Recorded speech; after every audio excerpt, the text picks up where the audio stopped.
YouTube, how's it going? Vince been cleaning the comic machine, and I'm back again with a Monday night jibber jabber. And guess what? I've got a new mic, I've got new headphones, and I've got a super awesome guest today.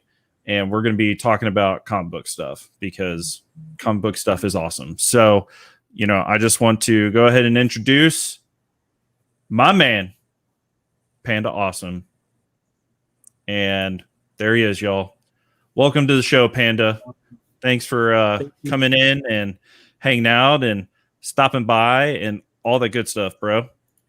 Yeah, absolutely. I caught your last live, and I loved you talking about all the Silver Age comic books that you're looking into, seeing what you're collecting. So I'm really excited, and I really want to try doing that whole what's it called, categorizing my comic books in through the internet and stuff like that. What was it, CLZ comics? Yep. The CLZ comic app. Yep. What's up, Ryan? And if you want, I can talk with you about that today. That's why I'm here. Absolutely. I'm here to help out. So why don't you go ahead and tell us how you got started in this and where we can find you and all that kind of stuff before we really dive into everything here. Okay.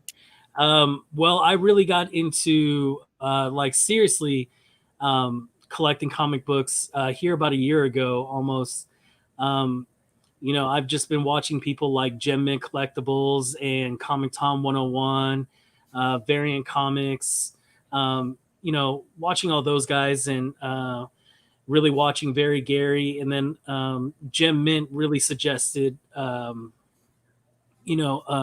Brothers Comics. And so I hopped onto Two Brothers Comics right afterwards. And I just started, commenting on a whole bunch of their things and really going on that journey with them. And, they really started saying things that were really ringing true with me, which was, collect your way. And I was thinking about it, man, when I started collecting, I started going through the spec game because that was really big with Comic Tom 101 and Gem Mint Collectibles and stuff like that. Just talking about all these speculation games and, books that are like $4 or $5 and stuff like that. That could be going up in price. So I was just chasing after those speculation books. And then, watching Two Brothers, it was like an epiphany kind of thing. When they started saying collect your way, because I was like, well, I'm not actually collecting any books that I really like. A lot of like New Mutants. I don't really collect New Mutants and stuff like that. But then, they started talking about what they collect. And I was really into Mighty Morphin Power Rangers as a kid. And, talking to Burke Family 54 Comics about all that stuff and getting into their chats. And then one day, Burke was like, hey, Ryan, new guy, was actually on the show for the Thursday night chat and was like, hey, he called in sick. And so we're just looking for another person. Do you want to hop on? And I hopped on for the first time, and it was just downhill from there. I've joined YouTube since like 2009, and I haven't put out any videos. Nothing. Nothing for 11 years. It's just been me watching this whole entire time. And it was those guys, Ryan and Dustin and Steve that really convinced me, hey, you should really put out content. Like we see your Instagram. On Instagram, I've got over 2,100 followers. That's a lot. Yeah. And, I just post stuff like Teenage Mutant Ninja Turtles, which I love. That's my passion is Teenage Mutant Ninja Turtles. Oh, awesome. Yeah, looky there. So, that's it's very fortuitous that, I kind of like mentioned that in the last Monday night jibber jabber, and then Two Brothers popping on in here, putting down some info. So that's definitely awesome. Yeah. There it is. There you go, brother. There's the love from Two Brothers. Man, that's awesome. I had no idea that you have been doing YouTube for as long as you've been doing, because you've only recently been starting to put out content. Yeah. And I didn't know that just by looking off your profile and stuff like that. But, you've been doing you did that first CGC unboxing, right? Yeah. You got to make sure you do it right off the bat. That's what I tried to do on my first CGC unboxing. I got inspiration from Skeff's Comic Knowledge to try to make sure I did it right. But Oh, I love Skiffs, dude. oh yeah, His channel is really awesome. And he's blown up a lot. He's been awesome. Oh, yeah. He might show up today. I don't know. We'll see. But Skeff's the man. Skeff's the man. He's definitely somebody I look up to. Try to find out more information and stuff like that. Just same with Two Brothers Comics. You know what I mean? Oh yeah, those guys are awesome. And I've watched a lot of Steve from Burke Family 54. I've watched some of his stuff. He is a big Power Ranger guy, like you are, and Dustin over at Two Brothers. I'm not a Power Rangers guy, but I can appreciate the Power Rangers, no doubt.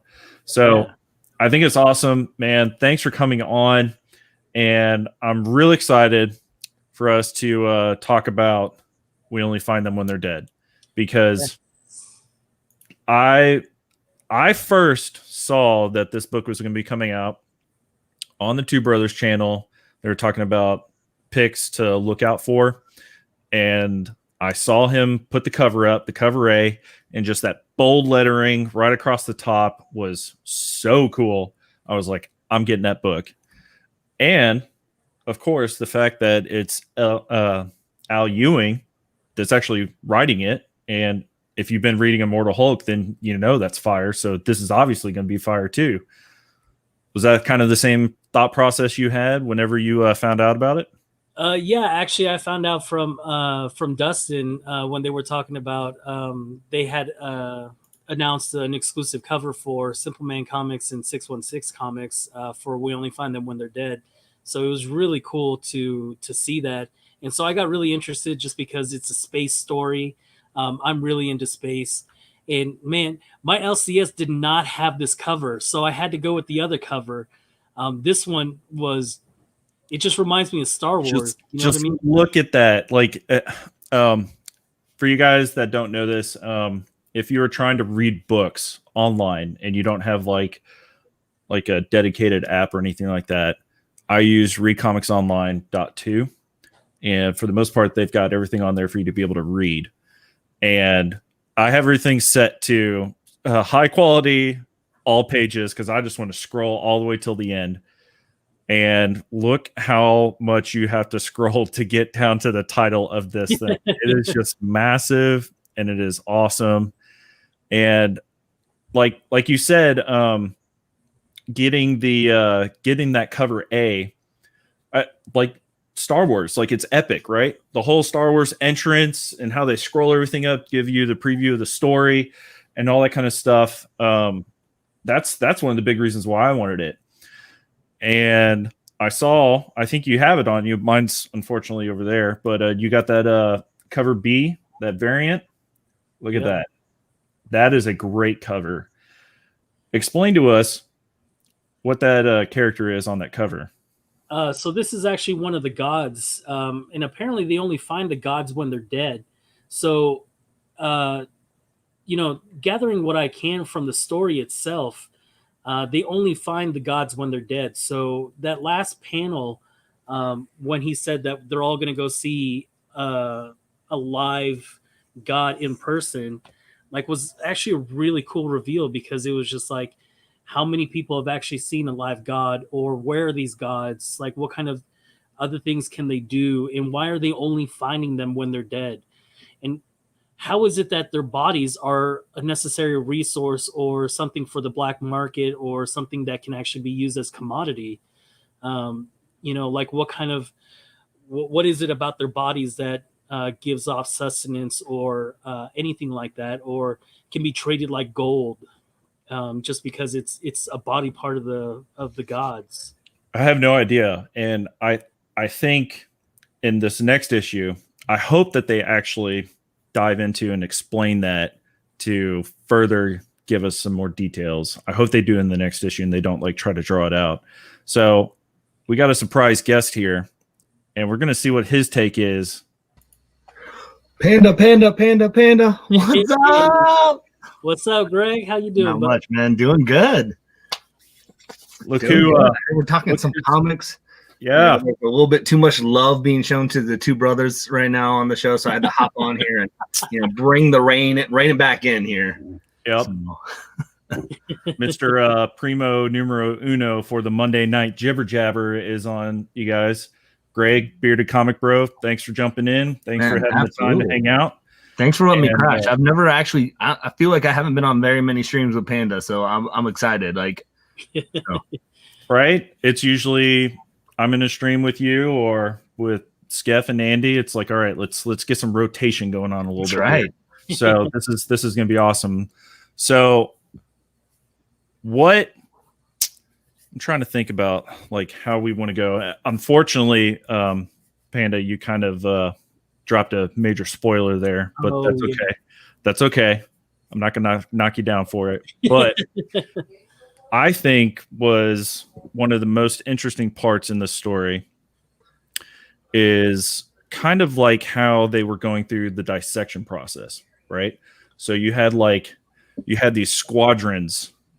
You had these squadrons of people just like forming around like a god. You know, this is off the first page in the introduction, but it's like showing like the mining process, and they're all just kind of like each character has like a specific mining role, right? So this is the captain, George, and then we've got basically the operator, the operation operator with this scalpel to be able to cut through. That was, I think, one of the interesting parts about how they went through and really tried to tell the story about how they're actually doing this harvesting in space. What do you guys think about that? Oh, I really enjoyed it. I really liked how they called Ella the coroner, because she was just that good with the knife. You know what I mean? Mm-hmm. And the way that she was, like, the panels that they showed where she was actually cutting off pieces of the cheek and of the lips and stuff like that. I thought that was a really cool panel. Like, man, the art in this is just phenomenal. I cannot begin to give it enough props on the art. The art was fantastic, just really clean cut. Don't mind the pun. But it was absolutely. I liked it. It kept me engaged, but it really did give me the vastness of space with the panels and with the negative space that they used on there. So it really gave me a good feel for space on that one. Definitely. Greg, what's your thoughts on that, man? On the book, on the art, on the characters, what part? What you want me to talk about? Let's well, Panda seemed like he really was like grabbed by his brain cells on the art. So what's your take on the art? I mean, the art. So I was hyped for this book. I know last week when I was on your show, we were talking about this, and like you only picked up this book, I think. Like, so you were super hyped. The art's what is keeping me around right now. So because the art is top notch, I think it's fantastic. Like Panda said, man, there's nothing else you can say is about it, but it's beautiful. If you look at it and you're like, the art's not that good, we got some issues. Or I think was Simone, and I won't even. How do you pronounce Simone's name? Is it Simeon? Is it Simone? I don't. I'd like to think it's Simone. Simone DeMeo. DeMeo. Anyone know in the chat phonetics of it? Let us know. But yeah, I mean, the artwork's fantastic. It really is. And I mean, you get that right off that with that cover that you guys were talking about, right? Like, to make a cover where it's literally words. I didn't even realize like there was art inside the dead part until like I did another take on looking at the book. That just shows you like it's captivating to me that, you can have a cover like that and you're like, yes, I like that. So yeah, so right now I'm with Panda on the art. I thought it was beautiful. So what's your take on the story, though? You don't seem super invested in it like you are with the art. So here's the deal. I'm in on the story. I'm here for it. I want to know where it goes. I feel like they didn't do a great job of captivating you with the story part of it. I think they got a lot of moving pieces, and also the fact that it's Al Ewing. So like I'm okay like to give it a while to see where it goes. But it felt like a very jam-packed book with not a lot to unpack, if that makes sense. You had a lot of characters that were introduced that I felt like weren't necessary to be introduced into this issue. And I think it felt like they were doing that to show the expansiveness of the universe, but I don't think they needed to. And it was kind of confusing of like what they were trying to get to.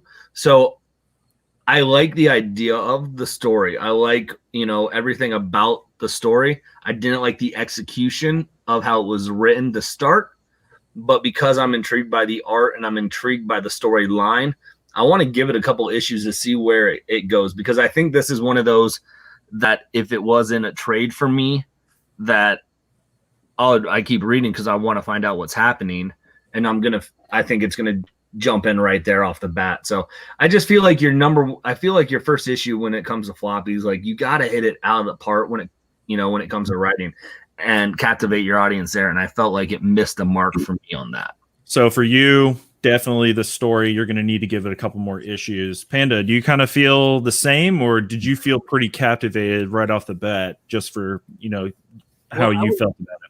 Well, I was more captivated with the art. Like I said, I'm a big fan of space, and the way that they made everybody feel like in space actually felt really cool.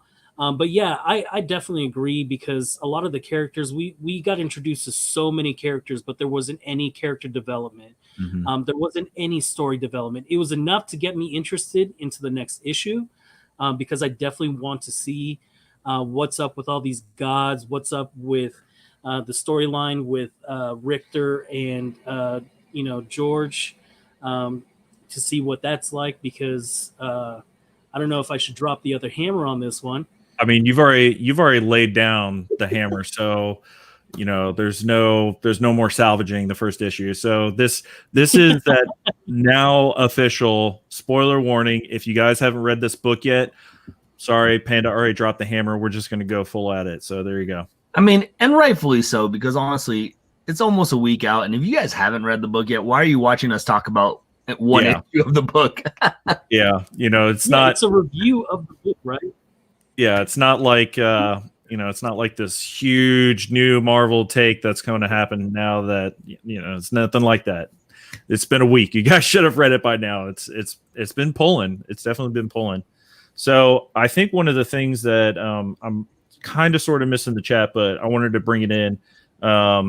Next guy made a really good. Where is it? Where'd it go? Oh, here it is. What do you think is the significance of the 40+ year time jump?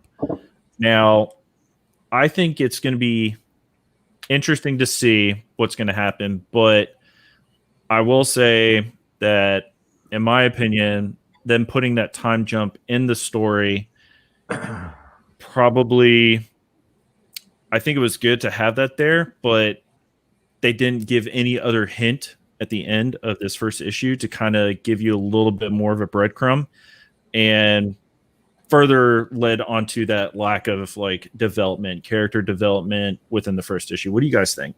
Well, I think it did, though. I think it did give a hint to it, because in the very first panel or first page, you have him is with his mom, right? And she's talking about we tell time by the 8 bells, and this is going to be your ship one day. Like she kind of lays the groundwork there, right?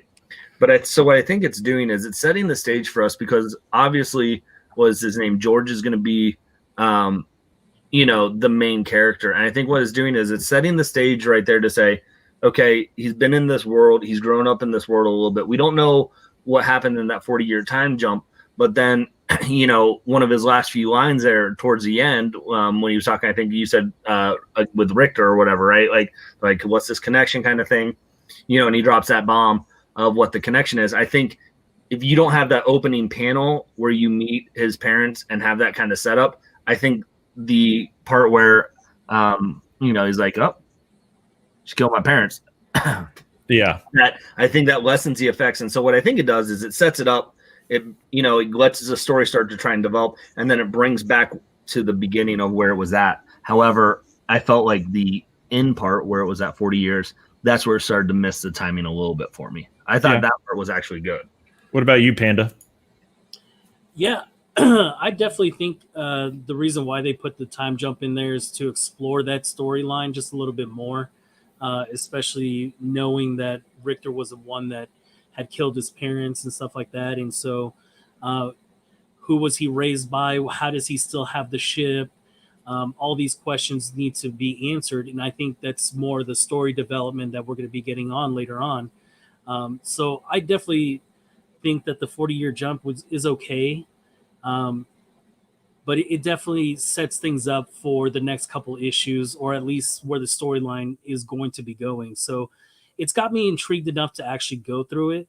But by issue 2 or 3, if I still haven't seen what I want to see from it, I think I'm going to wait till the trade paperback to actually finish the rest of the story, because I'm not just going to keep picking up all these single issues if nothing really is going to be happening.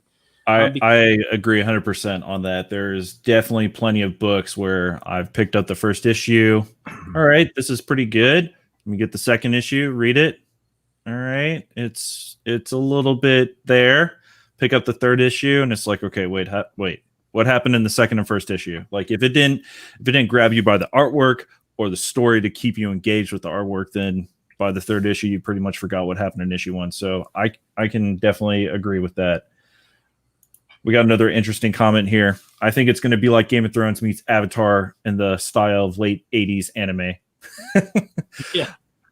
I mean, Ryan did a really good synopsis with it. Like, you guys ever remember like things like Gundam or Macross or anything like that from back in the 80s with all the giant robots and everything like that in space? That's another one of the reasons why I like space, is because of anime back in the day as well, or Robotech and stuff like that. And it does have a feel like that as well, except their ship isn't going to turn into some big gigantic robot. And if it does, effing cool, because I can't wait for that to happen. Definitely.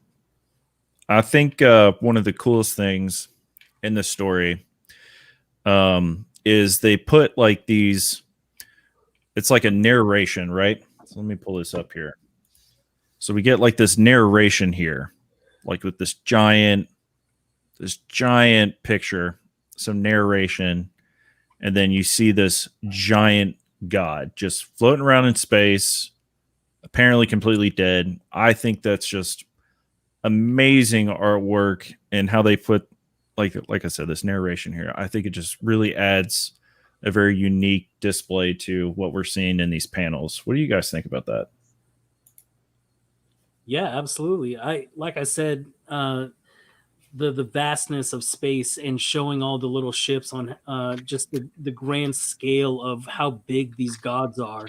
Like, I'm really interested to see what one alive can really do, or what they even do, or why do they call them gods? Are they just regular beings that they call gods because of just how big they are? Or yeah. So there's just a lot of questions that still have yet to be answered, and Yeah, definitely. I agree 100%. And I think the the lettering is fantastic in this, because of how, like, that splash page of the god floating, that that it then gets, like you said, the narration. Like, you can tell like it's very easily done of like who's speaking. Then it's thrown in like the sounds of, probably it sounds like the ship, but then it's also like, hey, we're still bringing in the narrator. And I think that just is a really well done thing, that really highlights the book well. Definitely. I can 100% agree with that. I am very much looking forward to see what these next few issues are going to end up being, because I need some questions answered, and they haven't really they've given us breadcrumbs. You know what I mean? I Yeah. really want to see what's going to happen next. Do you have any ideas what we might actually see here? Ooh. Well, I don't know. When you look at the design of the actual god themselves, they look armor clad. Like this one in particular looks like she's got some Iron Man suit on, with her face exposed. So are they fighting? Is she dead because there's been some big war, or is she some minion, or is she some general in some army? And how is it that they only find these guys when they're dead? Like, there's just so many questions that I want to see answered, especially within the next couple of issues, because like I said, like, she just looks like she's battle ready, right? Mm-hmm. Like, especially with what she's wearing, with the armor that she's wearing, it just looks like she's armor ready to do some damage somewhere. And if so, who else are they fighting? Are they fighting people just as big as they are, or what? Right. Yeah, like I'll be interested to see, like, well, because you said she's armor ready, right? Like she's battle ready in her armor. But if you look at that splash page, it looks like it's clean, like it's intact. Like it doesn't look like there's much battle damage to it. And maybe that's just as, the art of the colors that are showing that you can't really see. But I mean, so I'd be curious to see what it is like, because if they're fighting and she's fighting someone else with that, so I would imagine like there's got to be some damage done to that armor, right? So It's what? true. So not to say that they weren't fighting, but what else could that be? And I don't know. Like this is I'm awful at specking, right? Like of what's gonna happen and stuff. And so like I'm always like, I didn't see that coming. And people are like, really? You didn't see that coming? That happens to me all the time. Like I feel like I focus on what's in front of me so much that I'm like, especially when I'm first reading it, like I'm reading it, I'm trying to get all the details and everything in my head to be able to get that picture. And I definitely am one of those people where it's like, all right, in this book, apparently they had allured to what's going to happen in the next book, but I didn't pick up on it. So I was surprised when I came across and found it. So I completely get that. Yeah, absolutely. I'm one of those people where it feels like it goes right over my head until I hear somebody else say it. I'm just like, whoa, what? I didn't see that at all. So I definitely feel that same way too. I definitely get those sentiments because I'm just taking this for face value right now. I don't see anything too much to it. But then again, somebody else could have a very in-depth look into it that I just didn't even see. Mm-hmm. Yeah, I mean, I get it. I mean, I was the guy who's like, man, you all are clowns for hopping on the punchline train. Designer's the best villain. He's going to be the one that blows up. And I'm like, oh, I look like an idiot now. Like, literally 2 issues later, I'm like, can I retract that? Looky here. We got ICT Vinny. What up, Adrian? At work right now. But just got a small breather and saw your IG story. Who is ICT Vinny? Do you know this person personally? Yes, actually, he's actually in the 316 with me. He actually lives a couple blocks away from me down here in the ICT. So he's actually one person that I met through IG and through YouTube. So it was just really cool that he ended up being here in the same city that I was. So I actually got to meet up with the guy once. That's awesome. Yeah. So there you go, ICT Vinny. You just got a big old shout out. Hopefully this made your day. I got a question for you, Vince. So I know, are you reading Something's Killing the Children? I have read, I think 4 to 6 issues. I think it might have only been 3. Okay. So I'm not caught up. Well, you're fine. But at least you'll know what I was talking about. So like this right here, like I thought was really dope when Something's Killing the Children did this. Mm-hmm. And I think this looks dope too. But I feel like if Boom keeps doing this with all of their books that have that 2-page title splash page, it's going to lose its effect. Like, so I'm just like, because I like it. I think it looks good on there. But Something's Killing the Children, did it well too. But I'm just thinking like, boom, hey, Well, calm down. you know, you might be right about that.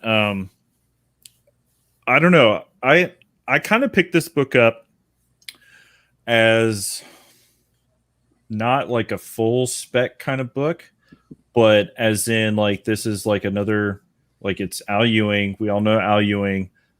It's got a striking cover A off the bat. It's by Boom Studios. Something Killing the Children was a huge hit. So I picked this up partially for the spec, but honestly, just like we've all said previously within the past 30 minutes we've been doing this, like we were really drawn to the artwork just off the covers and the variants and stuff. But I will admit I did pick this up a little bit for the spec because I missed out on the Something is Killing the Children. The only cover I can find that's in a reasonable price is the Killer Jenny, like where she's got the knife and it's all bloody on the cover. Yeah, like that's the only one of like first print cover A. It's B, but like as close as I could get to the cover A. So this was definitely one of those where I wanted to make sure I got in, so I didn't get hit that FOMO. Do you guys kind of feel a little bit the same, or were you able to get Something Killing the Children? I did not get into Something is Killing the Children when it first came out. I definitely have been living vicariously through reviews that I've been watching, and then getting on in book 7, I think, because we're on book 10 now. I think it's 10. I think 10. Yeah. And I jumped on late, and so I definitely felt that FOMO, like Vince, that you were talking about. Like I definitely feel FOMO like every week. I don't know what it is. Like there's always something that I feel like I'm missing out on, or something that's like, oh, you should have got Thor number 5. You could have gotten it for $3.99. Now it's $70. It's just like, okay, it's way up here now. Yeah, I think one of our other fellow streamers, Justin Comics, was hitting up our Instagram chat, being like, yo, anybody got a Thor number 5? Anybody got a Thor number 1 laying around? And it's like, bro, I only picked up 1 copy, and right now I'm not trying to get rid of it. So it's like off to the eBays. Maybe you'll find one in the half price books, but all right.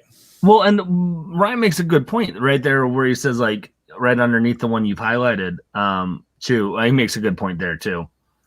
Like, I get excited when I see that. It's almost like, for me, it's that Star Wars scroll, right? Like, where you're like, oh yeah, let's go. And like, I feel like they've done a really good job with it, with Something's Killing the Children, and agree with them. I feel like it fit there, but I don't know, like Boom has Power Rangers and Teenage Mutant Ninja Turtle crossover, right? Like if they did that with that, I'd be like, it wouldn't have doesn't have the same effect. So I don't.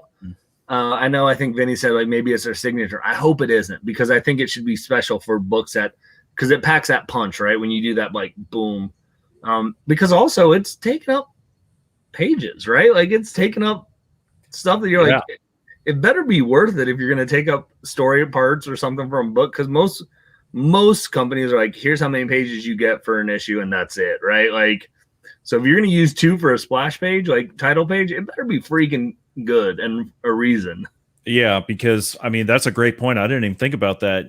They definitely have they have limited space, and they're trying to pack as much information within the amount of pages they have to work with. And if you are going to put a giant 2-page splash page with the title as like that intro, like we get a little bit of the story, then boom, intro, and then continuation, there better be some like good stuff like later on in that issue, or leave enough interest at the end of the issue with a cliffhanger that'll bring readers back into the 2nd, 3rd, 4th, and so on issues.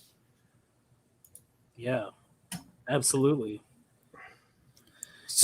One title that I didn't really, it just didn't grab me in the very first issue. Speaking of first issues, where I felt that case of FOMO was 7 Secrets. Did any of you guys pick up 7 Secrets? No, in one of our Instagram chats, somebody was asking me about it, and you know what? I need to look that up and see what that looks like because it is. I can't picture it in my head. I did pick it up and I did enjoy it. And I know I don't know. I say I'm in the minority. I feel like there's a lot of YouTubers that don't like it, but there's also a lot that are like, yeah, I did like it. So I think it's split. Yeah, and I think I'm in the camp that didn't enjoy it as much as I'm gonna pick up issue 2, Right. because I still want to give it a shot. Every title that I get into that I read, I really want to give it at least 3 or 4 issues, and then that's when I'll decide, okay, it's off my pull list. I'm done with it. But Seven Secrets, like, it didn't wow me or anything in the very first issue. It didn't really grab me like I thought it would. Nothing like Once and Future. Like, have you guys been reading that one? Dude, Once and Future is amazing. I hopped on that hype train straight from the get-go, and I'm not getting rid of any of my copies that I have of Once and Future. I don't care how high it gets up there. Like, funny you bring up Once in Future. Panda, when you're done with this stream, you can actually hop on Vincent's channel and watch our stream from last week where we talked about Once in Future. Oh, okay. Bro, we went balls deep into Once and Future. It's kind of hard to talk about.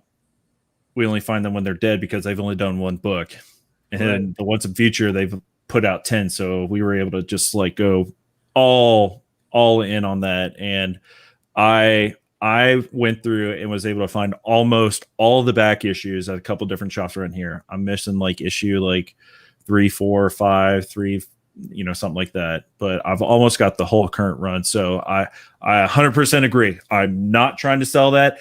Anybody trying to ask for copies, guess what? You ain't getting none. Right. Yeah. It's funny because those two came, that and something came, I think that came out, we talked about in August, Once in Future, and I think Something Killing the Children came out like in September, like a month later. Mm-hmm. Because those were both, like I think I mentioned last week, they were both being hyped up a lot at the Comic Retailer Summit. And so for that reason alone, I went and picked them both up because of that. And James Tynan was also, I knew was going to start taking over Batman, which I like Batman. So if he's good enough to write Batman, he's good enough to write another story. Yeah, there you go. Killing Batman right now. Like, Batman's just been one of my favorite reads week after week, especially with it coming out bi-weekly. I've been looking forward to that title coming out every time it does. So that's you guys. I am not on the Batman bandwagon right now. I am not ashamed to say that. It's hey, to each their own, man. Collect your way, no problem. There you go. And not to say that maybe at some point, that I'll actually end up getting around to it and actually reading it. I don't know if you dipped out because you were upset. I did it on purpose, yes. But I think what James Tynion's doing on Batman is definitely great. Do you guys kind of get like that Scott Snyder kind of vibe? Like he's like really bringing like a whole new level of Batman. Do you guys get that vibe? I mean, do you want to go down this road? Because you're going to open up a hot take road that I'm just saying, do you want to go down this road? I mean, you guys started talking about Batman. I'm just going with the flow of, how the stream's going here. So I'm just saying.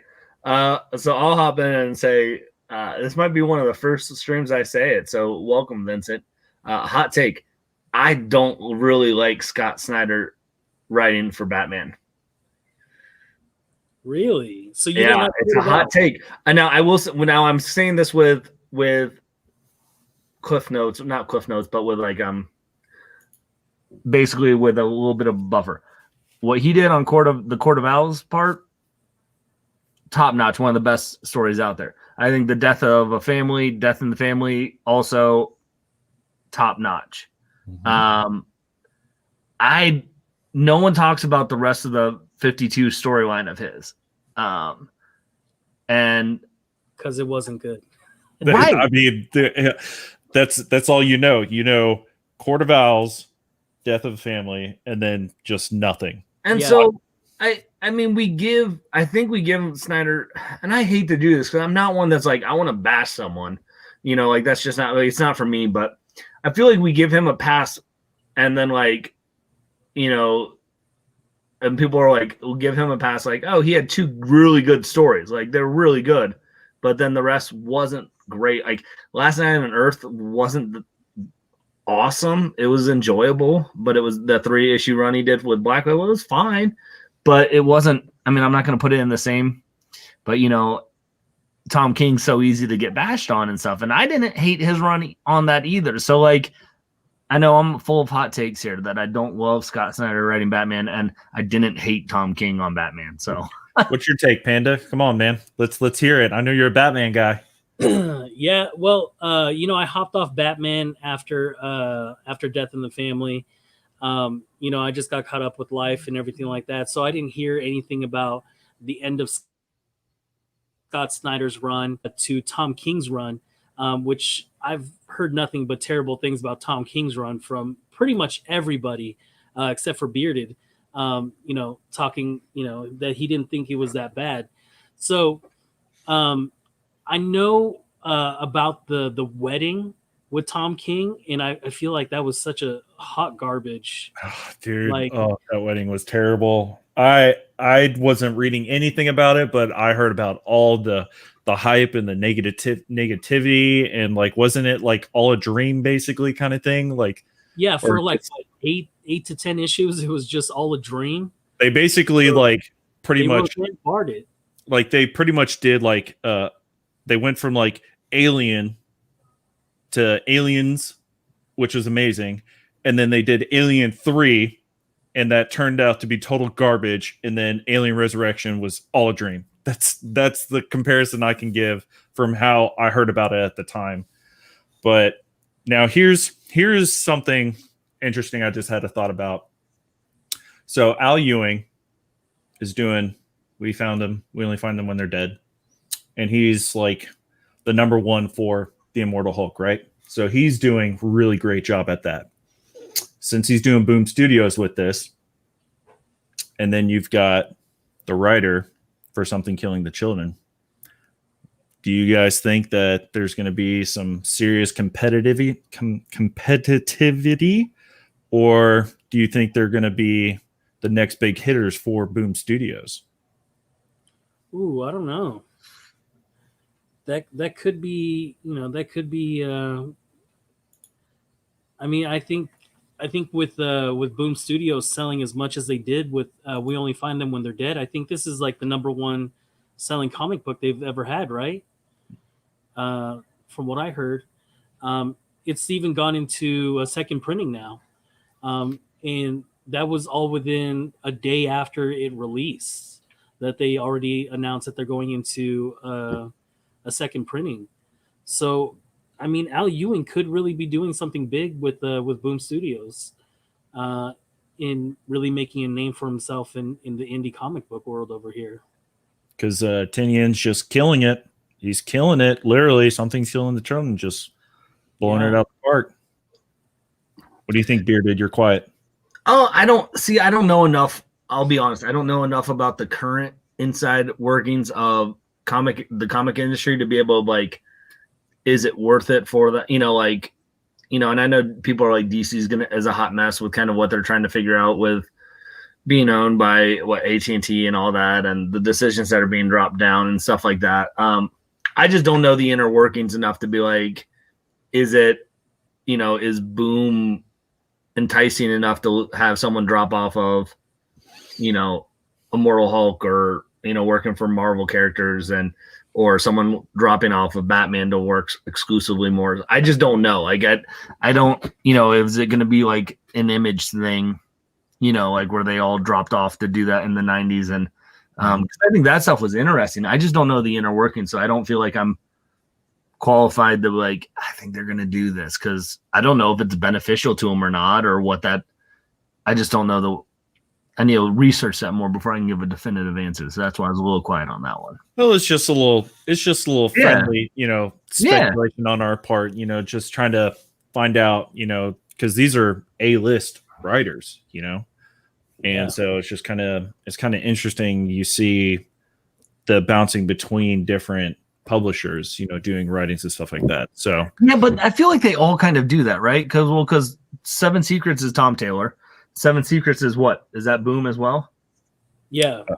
Yes. Let me. And I mean, Tom Taylor was obviously deceased. He's Suicide Squad, even though I know that got cut now. But I mean, he's crushing it over at DC and as well. So I don't. That's where I don't know, because I feel like a lot of Boom books are also very, I think they get some really good writers, obviously. Because Tynan also did is writing Wind, and I think that's a Boom studio too, right? Yes, that is definitely Boom. Did you pick that up, Panda? Have you been trying to pick up Wind? No, I didn't really get onto the Wind thing. It just didn't seem like a story that would interest me, so I didn't pick it up. That's kind of where I was at. I think I flipped through the first couple pages when I was there for a new comic book day. I think it was like 3 weeks ago when they put out the #1. And the only reason why I picked it up is I think Tinian's doing that. And I was like, maybe this is going to be the next Something Killing the Children, but I didn't get that vibe like I did with We Only Find Them When They're Dead. So when you guys go do your new comic book day, do you actually stay inside the comic book store and flip through the first couple pages and be like, okay, I think this could be something? Or do you just already have the books you have in mind to go ahead and say, okay, this is it. This is what I'm grabbing. Then I'm going to find out later on what it's all about. What you said. I do the second. So I go, it's today, Monday. So tomorrow I'll hop online. I'll look up what all the new comic books are coming out for September 9th. And I go, okay, I'm going to get this one. I'm going to get this one. I'm checking out this one. And I'll just have it on. If I don't get it, if I have them on my poll, I already have them on my poll anyways. But, and then, so I'll make a list and I'll go to my main store, and they don't always have indies. So if they don't have it, I'll go to the store about 10 minutes down the road that I know has all the indies. And I'll get them. I don't flip, because I don't like to do that for me personally, because I feel like I'm going to spoil something. So I just take the shot of, I'm going to give it a shot and give it a try. Right. And if I like it, cool. And if I don't, or if I'm like, I need a couple issues. So that's kind of how I roll. I don't do too often where I'll flip through, but I am definitely the guy that goes into the shop and I say hello, and they give me my books, and then I hold on to them and I look at them, make sure they're not all screwed up. And then I'll go to the new comic book day display and I'll peruse and look for anything else that I didn't have on my list that's interesting, that like I didn't originally catch off the comics list that I was dropping, or if I didn't see it on FSC or something like that. And if I see a book that looks interesting, I'll pick it up and I'll flip at it just to see what's going on. But for the most part, I don't know. It's kind of interesting you brought it up, because I'm like, if I see something I haven't seen yet and the art captures me, I think I'll flip through it to look for the art, not necessarily the story. I'm just looking to see if there's anything interesting in there that's going to draw me in. I'll look at the artist, I'll look at the writer and stuff like that. I will tell you though, 100% every time when I go in on Wednesdays and I see all the Batman, I just like look at it and then just move on. But man, this is great. This is probably my last stream with you, but man, this has been a blast.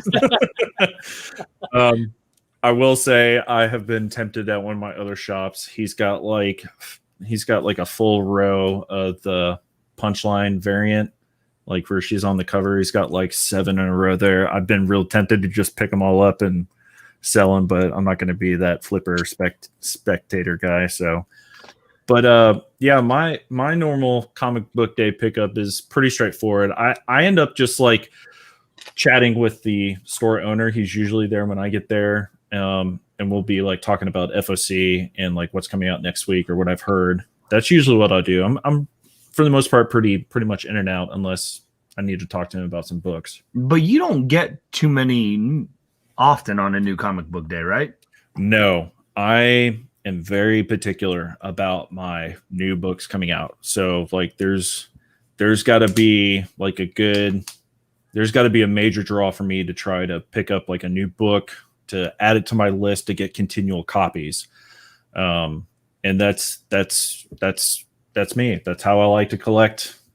Not necessarily how I like to read. Like I'll do more reading online, especially if I missed it, like Something's Killing the Children or something like that. Maybe eventually I'll go through and read the Batman, the Three Jokers. I will say those covers look pretty cool, but not enough for me to actually really pick up. But you want to talk about some dope art. It's really nice. Honestly, the only one I'd want to get is the one where he's got like the red hood, like the mask over his face. That's the only one I actually thought about maybe trying to find. And I think we are completely different styles, right? Like, so it's almost not even a fair question to ask us of like, do you look at the books and flip through it? Because you are more, Vincent, very particular of what you get. I think you said you were only getting one this week or Wednesday. You got one on whatever. You didn't get very many last week. Yeah, all I picked up was We Only Find Them When They're Dead. That's right. All I had. I picked up 15. Yeah. I picked up 10. Yeah. Like you guys are dropping dough on new comic books. And I used to be like that. I used to have a whole bunch of stuff on my pull list, picking up extra stuff off the shelves. But I've really been trying to focus more on bringing more quality, not necessarily quantity, for my personal collection. But I definitely feel like it's that FOMO that gets me. Like if I don't get this now, like I might miss out on a really cool story or something that everybody else is like all hyped up about. So I think that's one of the main drives of my pull list. Like I've got over 20 titles on my pull list. Why? I don't know. So I think only 20. I think something that you should try to take a look at as a comic collector and not as a YouTuber is you should try to define what your goal is for your collection. And then once you figure out what your goal is for your collection, then you bring that and show that into your YouTube. And for me, like at the beginning, I was very much like, I want to get all the books. I need to build up my collection because I don't have very much. And then I was like, gosh, I have too many books, not enough boxes. Like I need to cut down, going like 2 weeks without picking anything up because it's like, I know I'm about to spend almost $100 on brand new comic books. So that's my advice. Like if you're trying to like find a way to like trim down that pull list because it's getting out of hand, that's what I had to do. Yeah, I to speak to that, I would almost say FOMO isn't necessarily a case for me. And because I know a lot of people that don't do new comic books, Vincent got 1, I got 15. Well, if you do the different price range, it might not seem like a lot, but you're like, shoot, if you really missed out on one that you wanted, I don't know, what's Something Killing the Children 1 going for, right now, issue 1. Dude, it's expensive. I'll pull it up. I know, but we're doing a little, we'll do a little experiment. All right. You want to first print cover A? Sure.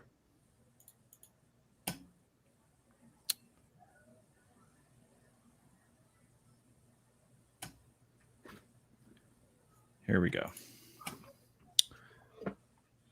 $85. Okay. $100.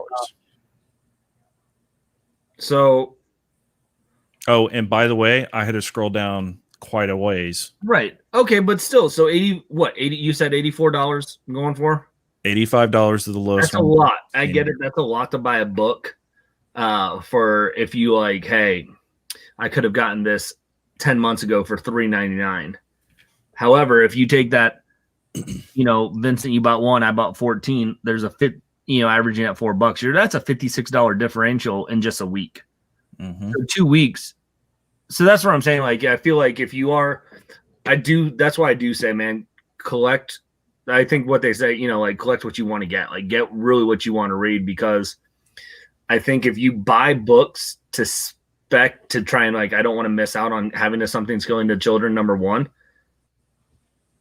Yeah, but our, $4 of if Seven Secrets was one that people did that to, or this one, and not trying to do it because that's what they really want.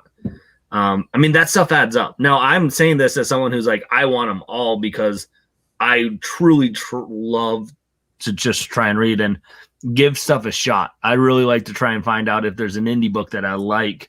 And if that's the case, my mindset is I want to try and support some indies right off the bat when they're hot, or not even when they're hot, but like when they're trying to set an establishment. But I love it all. So like, I'm not hard to please when it comes to reading a book. Yeah, I think I'm going to take the approach next time and just really take a hard look at my pull list and be like, right, do I really need that? Do I really need that in my pull list? Do I really need to pick those other issues up? Because I haven't really been enjoying it, but I still pick it up because of the spec. Yeah. So that's the other side of collecting, comic book collecting, that's really trying to balance out. And, it's okay if you stop pulling this title, but you stop pulling because, like the story wasn't really getting to you or anything like that. I feel like that's going to be, for me, I don't know if this is going to be for you, but I feel like if the story isn't really captivating you enough to continue pulling it for the spec, but you have this other one that you really enjoy and it is specking, I'm just going to focus on that. And that's just kind of like how I roll with that. It's hard because the FOMO is real on certain things, man. It really is real. But so I think we hit gold on the we only find them when they're dead. I feel like we hit gold, but we're going to have to get a couple more issues to determine if that gold is actually going to be valuable, right? Because the space, the title, the story so far, I don't know. It's all points bulletin for me. So, right. We really got to give it a couple more issues to find out if it's just a gold colored turd or an actual gold brick. Yeah, definitely. I'm scrolling through the book here, see if there's anything else that's like really, I think one of the most interesting parts, like towards the end of the story, is whenever they were doing the surgery and cutting off like that cheek area, and then they started like chopping it up and packaging it away. I thought that was pretty cool looking. And then like one of the last frames that we talked about briefly, finding out that Richter actually killed George's parents. It says it right there, but when they're leaving, you see like the face is just kind of just completely just been dug out. You know what I mean? I think it's really cool. Very, like you said, very spacey, super arty. This last panel is really great. Last couple panels. I don't know. I think the spec might be here, but we're definitely going to have to give it a couple more issues without a doubt. So I think the last thing we want to go over, you touched on this whenever we were backstage, is an online app to kind of help catalog your comics, right? Yeah, CLZ, right? Yep. Greg, do you use that app as well? All the time. All day, every day. If you're pulling 15 books a week at a shop, 10 to 15, you got to have that, because you're like, wait, do I have this one? Right. So this is what it looks like, Adrian. Okay. So this is off my personal app. and it is free. You don't have to pay anything unless you want to like get some extra stuff. I think I did the 7-day free trial for a little bit there. But this is super important to have. I actually use this and I use the Comics Price Guide app, but you can only, for the free version, you can only put 50 books on it unless you want to pay extra to get the different tiers to put however many books. The only difference is the free app for comic collectors doesn't give you a dollar amount of your value, but on the Comics Price Guide, it'll give you a dollar amount, and you can put the grade in there and it'll adjust based on the price and inflation. That's the only thing that this one doesn't really technically do. Well, does that one see this? You're talking CLZ? Mm-hmm. It does if it's a graded book. So doesn't, because I have somewhere it has a price on it with the graded books. So I think I've only found one that does that, and it pulled from Go Collect. Yeah, it pulls from Go Collect. All right, so this was the only one that I saw on here. So it does show what that price would be. Let me see if I have another one in here. Where is it?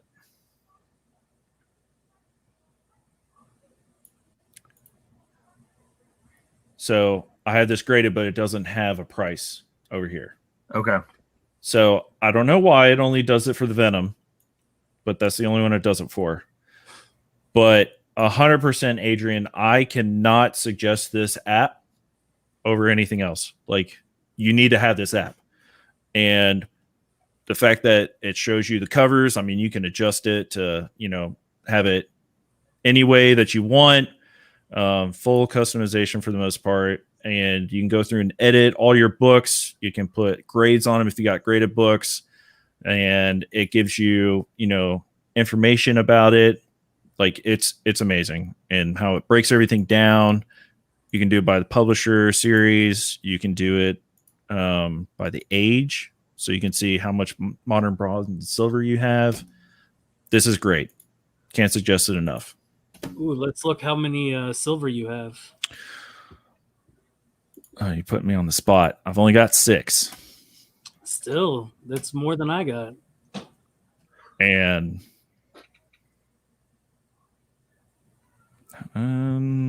this one might be my cheapest one. Or this one. I don't remember. But the other 3 were expensive.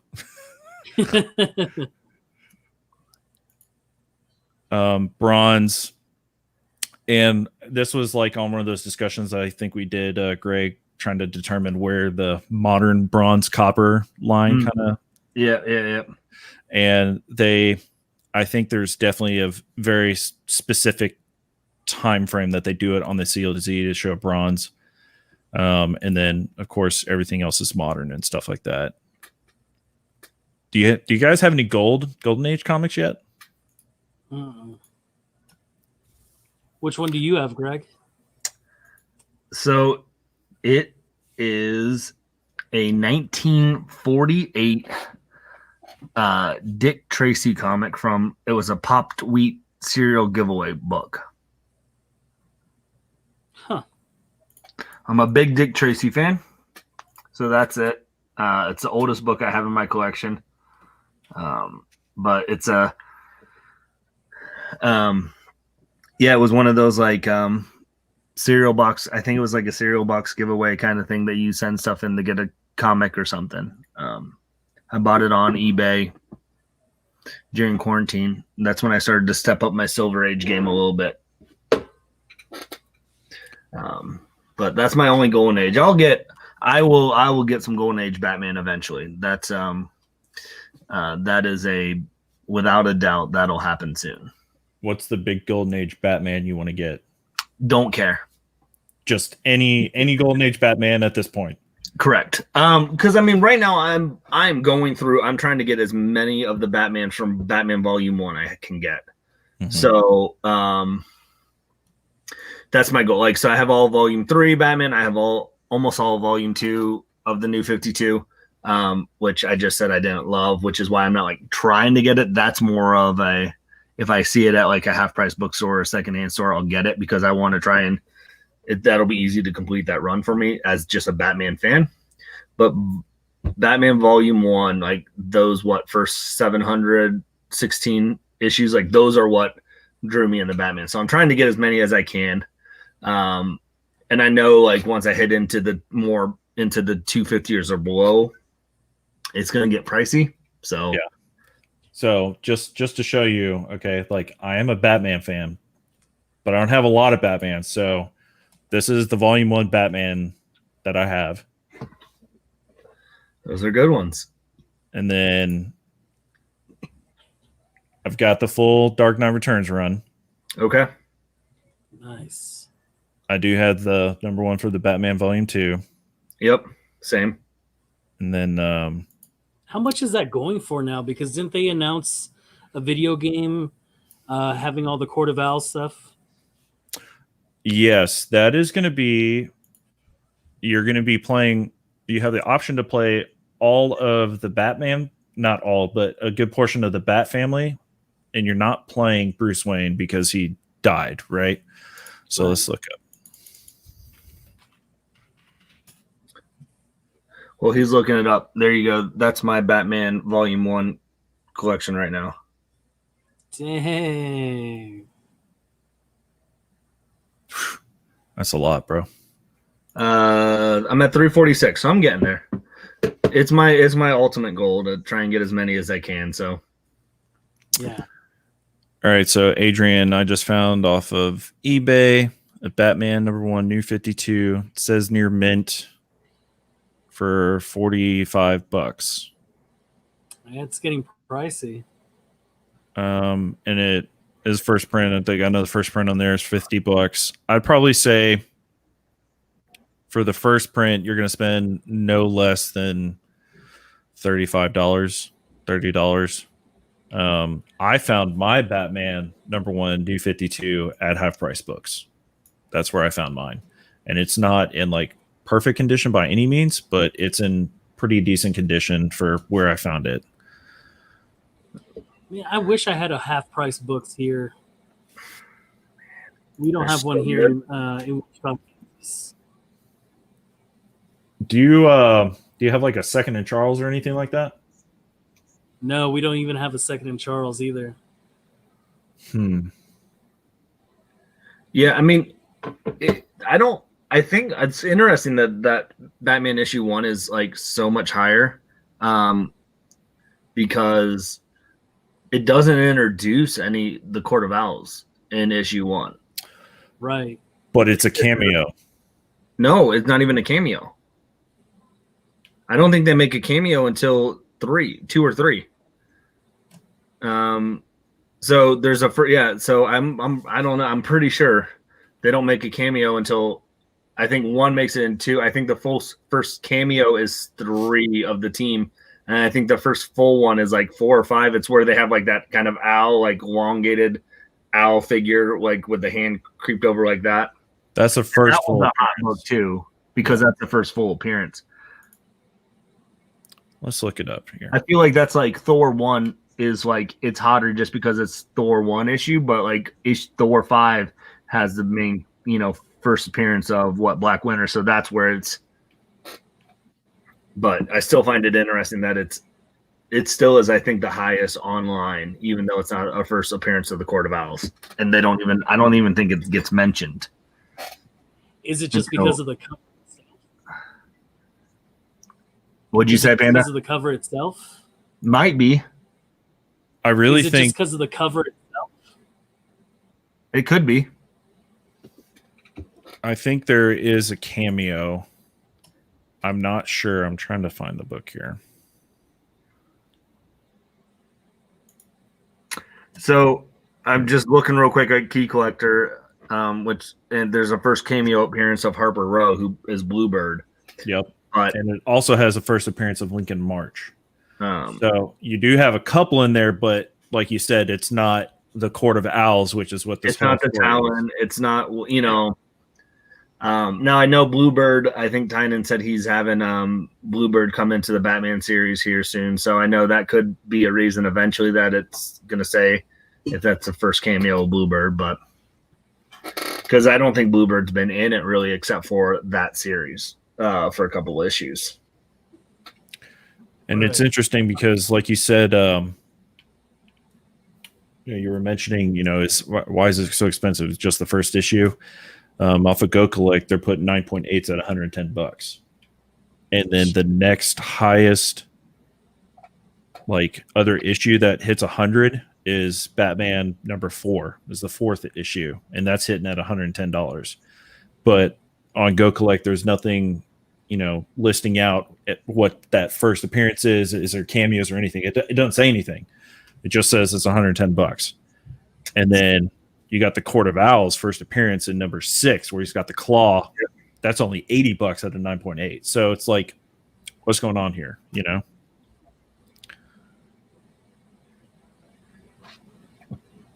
But I mean, that's a great story. So it's good. Are you gonna have your wife read that one? Probably not to start. I'm still trying to figure that out. What we're gonna figure out what she wants to. So what Vincent's alluding to. So my wife hops on my YouTube channels to do kind of a name the character. Yeah, game. We have a lot of fun doing it. It's a blast, and so if you haven't watched it, check those out. But one of the things that we wanted to do is she's probably been to more Comic Cons than half these people who do YouTube. Like before COVID hit, we went to probably 3 a year for the past 4 or 5 years. She just went a lot, and she loves it. She watches those movies, but she's never actually read a comic. So, and it kind of came up, and we're like, we should get you to read a comic, and I'll read it too, and we'll review it and kind of have your first. And so I'm trying to get people to figure out well, what should she read? And I'm getting a lot of just across the board suggestions. So I'm going to try and narrow it down a little bit, and then kind of throw them out to her. Here's 4, what sounds most interesting to you? Because that's ultimately that's how we do it too, right? Is, so it'll be interesting to see. So, because someone goes, well, what is she like? I was like, well, she watches HGTV and reads books about being a minimalist. So I'm like, I don't know if there's many comics that tackle those themes. So I mean, if she gets into it and reads it, great. But I'm also not gonna be like, you got to keep reading comics, because life and stuff. So I'm excited though to see. So I know a lot of people are pushing for Saga, so we'll see what happens. But Why the Last Man's up there is one to make it. But there is someone suggested the Batman Annual #2 because it's a storyline of Bruce and Catwoman. It's kind of like what people wanted from the wedding that they didn't get it. If you haven't read the annual, so that's one that kind of that ideal of a love story kind of that might be more well-written one. So I don't know. So we're interested. So I mean, if she gets into it, and I won't start with Court of Owls. Let me say that, Vincent. But Adrian, you got any suggestions for him? You got any books, stories that she might want to try to check out? My favorite one is Invincible by Robert Kirkman. That one's a really good one. It's not your typical, but it does have a lot of blood and gore and a lot of fights and everything like that. Yeah. So I don't know. It's a tough game. Yeah, because if I were to try to get my wife to read something like that, it's like, do they have comic books about memes and TikToks? I don't think so. So I don't know if I could ever get my wife to read a comic book. I did get a Little Mermaid comic book for her, which has sat on our dresser for I don't even know how long now. So, but yeah, I don't know. It's tough to see what your significant other will think that they'll like. You know what I mean? Well, you're a Power Ranger guy. Do you think she might be into Power Rangers? Oh no, I already know she's not. No, not at all. No Power Turtles? Rangers, Teenage Mutant Ninja Turtles. No, she's not into it.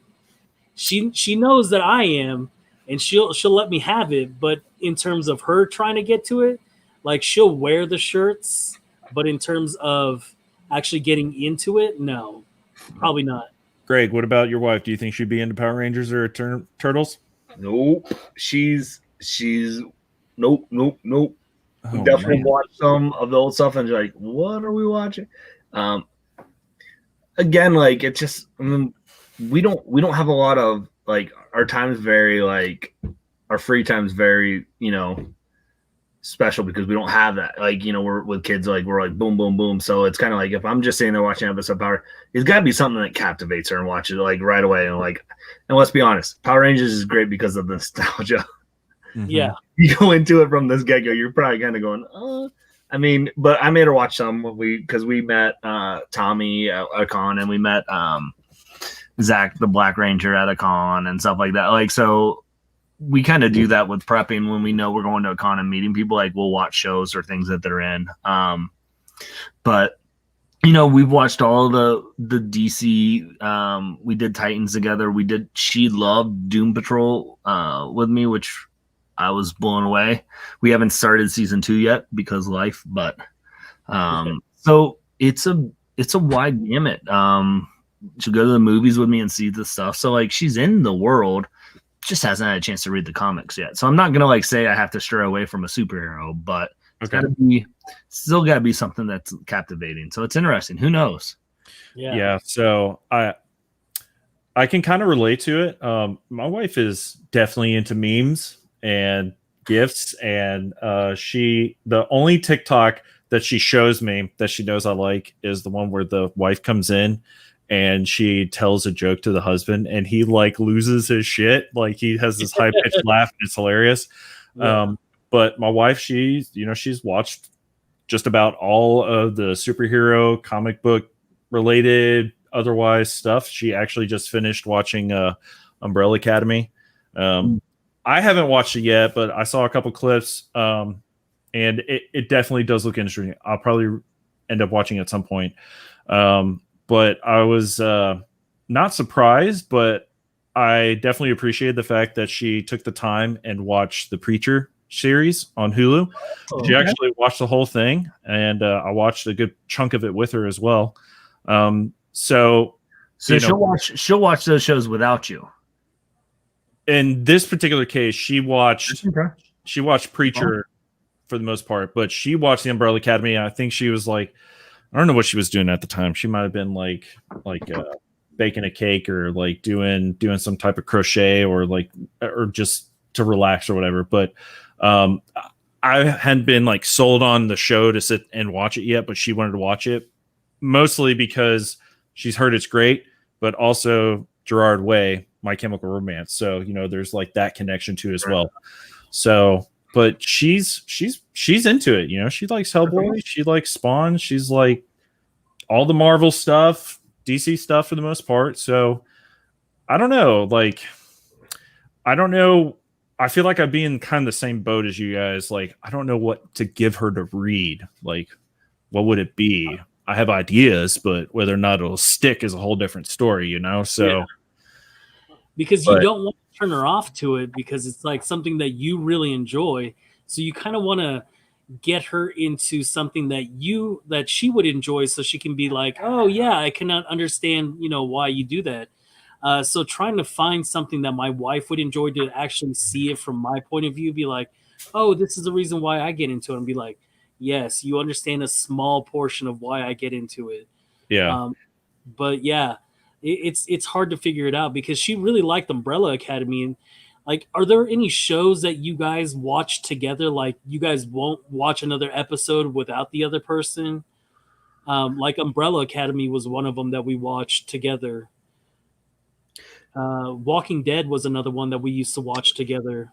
So I will say recently, since The Boys season 2 just dropped, Yes. I had already watched season 1 by myself, and I was telling her you should watch it because we both like Carl Urban. We liked him in Dread. We liked him in Chronicles of Riddick. There's been a couple. I can't remember anything else off the top of my head, unfortunately. But she started watching The Boys. We started watching it together, but she hasn't gone on without me about it. So I could say that. I think she's watched a couple of DC movies, like the DC animated movies with me before.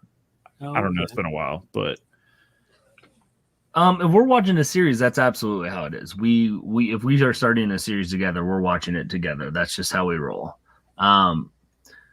What has gotten into now, because I mean, we're just so slammed with our schedules because I mean, I've said that we've got almost 3-year-old and a just 1-year-old, so like sleep's a little different and unique. So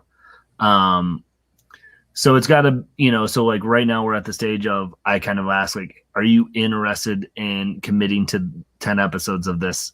And because I'm like, if we're going to do this, I want to be like, so at least for the next like 4 or 5 days, we're going to try and get at least 2 episodes in a day to get it done. Like, I don't want to be like, yeah, we're going to watch this, I'm going to get hooked, and then we don't watch another episode for like 2 weeks or something. Like, if I'm going to binge, I want to binge. So we haven't as much lately, just because we don't get that time as much. And we'd rather spend it to do other stuff. Like, she's enjoying hopping on, making videos with me for the YouTube channel and stuff like that. And she's looking forward to reading. I texted her, I said, hey, we're trying to figure out a book for you right now on the stream. And her response was, make it an easy one. so that's why I suggested God Country by Donny Cates. Not to say that I have like daddy issues, but there was like a real good, strong connection in that story. Yeah. And you guys have kids, and are y'all's like either sets of your grandparents still alive and kicking and stuff like that? Like, for the most Not part? mine. Yeah. Okay. So that's like, you would still be able to relate to it without a doubt. Let me just say that. But with grandparents and stuff like that still alive, like, there's definitely a lot of emphasis on it, and it's very family oriented and stuff like that. And that's why I suggested it for you, Greg, because I think she would like it, and it's a pretty linear story. Like, there's not like crazy Tarantino stuff going on, Yeah, I mean, it's very committed. Like, there's a difference between that, like, that and Saga, right? Like, Saga, you're investing a lot more than a single issue because it's such an expansive world. I didn't love God Country, which I messaged you about, and I think, like, I didn't, just for me personally, I didn't connect with some of those issues, or not issues, but some of those storylines that you brought up. Didn't have that same connection feel for me, so I feel like it lost it a little bit for me from that aspect. But I don't know. We're open to anything. It's just something where it's like, okay, what can be something that's not like, am I reading it? Because she's never like, like, am I reading it right? Yeah. Because I feel like even with this issue that we said we're talking about, and we've completely hijacked your show. It's fine. Like, the show started out with great intentions and everything was going just fine, and then it went into another world and it just exceeded. So, but I mean, I feel like that if you aren't from, like, I read comics a lot, and I had to sometimes go, wait, am I on track? Am I reading it right? Just because of how they do the spacing of some of the panels and stuff like that. So, yeah, it's interesting. It's a fun thing. It's a fun thing to try. So, definitely. I don't know what else we got here, guys. You got anything else you wanna add to, or you wanna shout out? You guys got any younger channels you're watching that we want to post up in here right quick for other people to check out? I've been watching a UK channel called MJ Comics. They're a really fun group of guys. It's Michael and James Mack from the UK, and they do some CGC unboxings, and they're just pretty fun guys. I really like their energy, so I've been watching them for a while. Let me stick that in here. Boom. Guys, go check out NJ Comics, recommended by Panda. What about you, Greg? You got any up and coming channels you've been checking out? Yeah, so check out. I was gonna say I'll drop it, but I'm not a moderator, so never mind. GA_comic book_guy.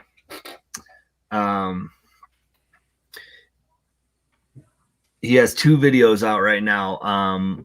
But he's hopped on. And we're gonna bring it back here. It's been a while just because of things going on. I did Crafting Comics with a friend. He's hopped on that show with me. But he is super knowledgeable about comics, and so he has an unboxing video right now. He has a CBCS unboxing some graded comics that he got. It is just, he's super knowledgeable about stuff, and he's been in the game on Instagram for a long time and is making his way into YouTube. And I think get on the ground floor because the guy's going to do some really good stuff. Just because he can run circles around me with knowledge of comics. So I think he's definitely a channel to check out. Go ahead and drop the link in there. I put you as the moderator. I'm having trouble trying to find. Yeah, I've had trouble trying to find it. So I don't know if it's just because he's a new channel. Like, I mean, he started this week kind of thing. Like, okay. He's got 2 videos up. But it is see, people, that's how you make yourself moderators, right? Like that. You're like, hey. Let me see. I actually just was talking to Adrian about that before we started. I was like, how the heck how you been getting moderated so often? How does this work? Man, because Panda is the dopest moderator you get. You want to be like, hey, drop this in the chat. Panda's there. Panda is the man with that. So that's why he's a moderator on any channel. Yeah. I'm not on a lot of channels because I'm not really good. So yeah, go sub up. He's super, like I said, he's super fresh, but he knows his stuff. So check him out. He's at 33 subs. I think you guys be on the ground floor. He's doing stuff. He's GA Comic Book Guy on Instagram as well. All right, subbed up. He's going to be climbing the subscription ladder here pretty quick. That's what I like to hear. So that's pretty much where we're at. We're just about hitting that hour-and-a-half mark here. So why don't you guys go ahead and give your links, give your who am I, where you can find me. Panda, where can we find you? What are you bringing? All right. Well, you guys can find me on YouTube as PandaAwesome316 as well. I'm also I do a lot of unboxing videos. I really wanted to start doing some Monday shows, talking about TMNT, calling it Turtle Mania Mondays. So once I get the logistics of that and get some other people lined up for that, I think I'm going to start doing that here pretty soon. But so far, I've been doing a lot of mystery box unboxings. I've been doing CGC unboxings. I've done AOK videos as well. Because this community has been so amazing. Just the amount of love that people show you just because of the enthusiasm that you have for the same kind of subjects that they like themselves. You get to find so many cool people to connect with. And I've found so many cool people just going through Instagram and through YouTube, like, Greg and Vincent. You guys have been somebody that I've, have been watching for a while and stuff like that. So to finally connect with you guys has actually been really cool. And you guys have just been really accepting of a big person like me. You know what I mean? Like, I just never thought that I would ever fit into a community like I do with this community. And so for them to be opening up with big, gigantic arms and holding me has been really kind of comforting to know that there's other people that collect the same kind of things that I do, and not even collect the same things that I do, just have the same interests that I kind of do. And I'm on Instagram as well as PandaAwesome316. I mainly post things about Teenage Mutant Ninja Turtle stuff and Power Ranger stuff and just anything that grabs my attention. So you can follow me there, or you can find me on YouTube. Awesome. Like, bro, you're doing it right. You're doing it right. What about you, Greg? Wait, is your name Greg? I thought it was Greg. I'm Bearded Comic Bro, but I'm also Greg. So boom. Hold on. I was trying to drop Panda's link in there for everyone, but the YouTube's hard. But so what's weird is like because we're on the StreamYard stuff, and I can't got it. post it in the chat. So, anyways, so you can do it while I talk then. Man, StreamYard needs to fix that. Anyways, so I dropped an unboxing video today. Every Monday I drop one. Mystery unboxing, usually about 6 o'clock. So I dropped a Box Heroes one today that I did. Next, let's see. So I do stuff every Monday, Thursday. I'm probably going to add another day regularly for content because I'm starting to get a little bit of a backlog of where do I put certain stuff up at.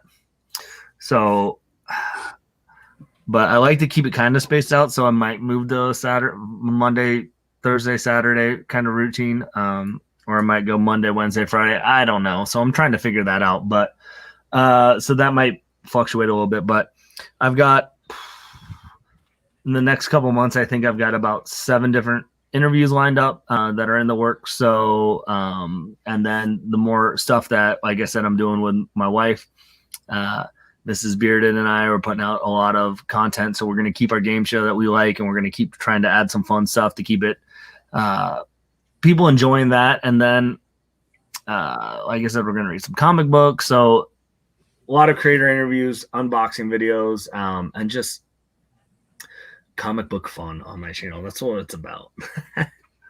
Definitely. I've been watching your stuff too, bro. Like I want to get my wife on too. And because I've been seeing you do it, I think I've seen Steve do it once or twice on his channel with his wife. I'm going to steal y'all's ideas and I'm going to bring her on there. Well, here's the deal. There's not really any fresh idea. I don't mean that wrong, but like we're all utilizing now. We're adding different takes and we're adding our own personality onto it, right? Like, yeah. And you got to figure out what works for you guys and what works for the chemistry of that. So, yeah. I mean, what's funny is if you watch the first video of that on the playlist of where I brought my wife on to do that, you could tell she's super nervous and is like out of her element. Mm-hmm. You watch episode 5 or 6, totally different. It's totally different. Like, I mean, she's and we talked about that. It's just there's a comfort of like knowing what to expect, knowing what to do, and stuff like that. So I almost say like that's a good way to start. Of like, hey, look, yeah, this is how you feel, but give it a couple goes. Like, because I think there's like one like, oh, I did it and that was awful. Like, oh, yeah. And that's where it's like, yeah, I need to start getting good at doing edits. So that's awesome. I just want to say thank you, Panda, for coming on, being flexible. Thanks for showing up. I very much appreciate it. Thanks for coming on to the Monday Night Jibber Jabber. This is something I'm going to be doing every week. It's fun. Greg, thanks for stopping by and crashing the party and bringing some extra flavor. So you guys know me. I'm Vince McLean, the Comic Machine, and you can find me on YouTube, all over YouTube. I'm also on the Instagrams, and I'm not really on Facebook that often. I'll just share stuff on there every once in a while, but that's where I'm at. And I do like weekly hauls, eBay hauls. I'm trying to get them back issues. I'm trying to get that super awesome collection to where you flip through every comic and it's a key of some sort, one or another. That's where I'm at right now. I might try to send a CGC submission at some point. I'm not sure. I'm thinking I might try to do like a 25 modern tier, no less than a 9.8.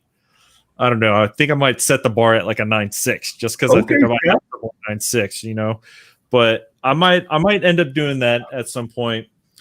But yeah, so thank you guys for stopping by. You guys have a wonderful Monday night and have a great night. Thank you. There, guys.